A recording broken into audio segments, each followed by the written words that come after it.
Bonjour à tous, à tout le monde. Moi, je me prénomme Désiré Partisan.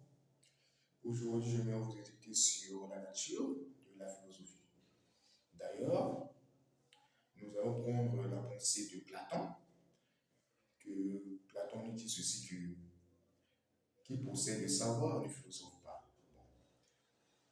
Nous voulions voir ce que Platon a dit, qu'il a dit que qui possède le savoir ne philosophe pas. Réellement, cela signifie quoi? Qui possède le savoir ne philosophe pas. Notre très cher parent Platon nous montre que les savants comme les ignorants n'ont pas l'accessibilité de philosophie. Et un ignorant ne peut pas devenir savant. Et un savant aussi ne peut pas devenir un ignorant.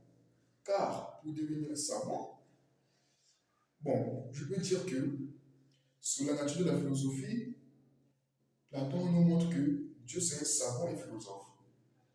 Car il l'est, et en général, si l'on est savant, on ne philosophe pas. Ça c'est selon Platon, qui possède le savoir ne philosophe pas. Mais cette pensée, c'est une pensée critique.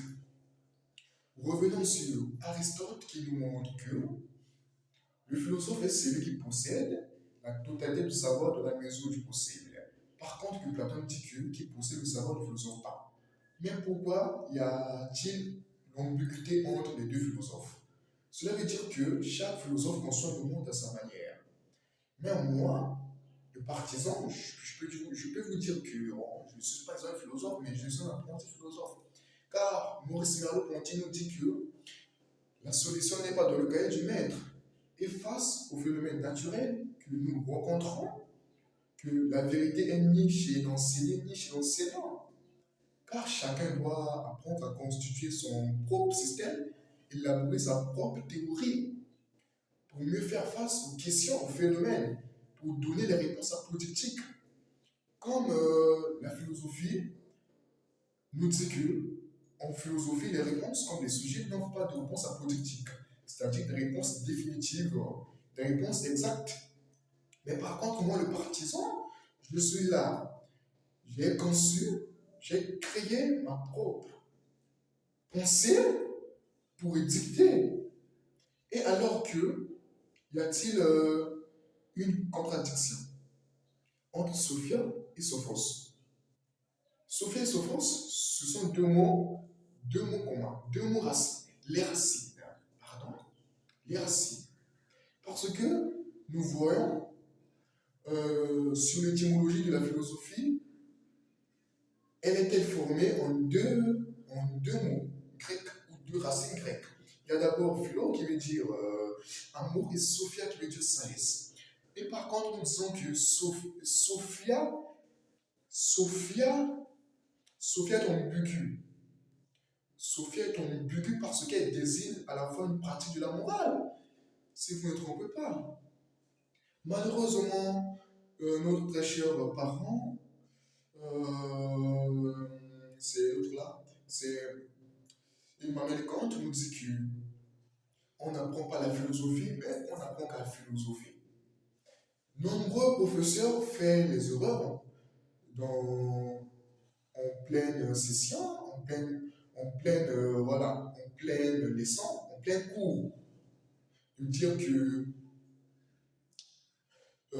la philosophie, c'est une matière de connaissance. Par contre, c'est faux, c'est contrairement faux.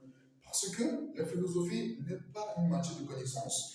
Parce que Emmanuel Kant nous apprend que la philosophie ne s'apprend pas, ne peut ni s'enseigner. Et d'ailleurs, le professeur Emmanuel Kant nous a rappelé en 1773 à 1974 que c'était durant le semestre d'hiver. Il nous a dit ceci que la philosophie ne s'apprend pas, mais on ne peut jusqu'à philosopher. Cela veut dire que toute personne qui veut devenir philosophe, il doit former son esprit critique et discursif. Pour être savant, c'est pas si facile. Mais Platon nous dit que Une personne qui est sage ne peut pas philosopher. Cela montre bien et bien l'ambiguïté du double sens savoir-sagesse. Par contre, que notre très cher parent Aristote nous dit le philosophe est celui qui possède la totalité du savoir de la mesure du possible. Moi, je peux dire, c'est l'Aristote, il a raison. Bon, selon Platon aussi, il a raison, parce que chaque philosophe conçoit le monde à sa manière. On ne peut pas dire que ce philosophe a tort, parce que toute réponse en philosophie est bonne. Mais chaque question et chaque réponse. Mais chaque réponse et chaque question. Mais chaque réponse devient une nouvelle question. Merci beaucoup, c'est de la part de votre collègue, Désir Ouad, le partisan. Merci beaucoup, je vous félicite. À très bientôt.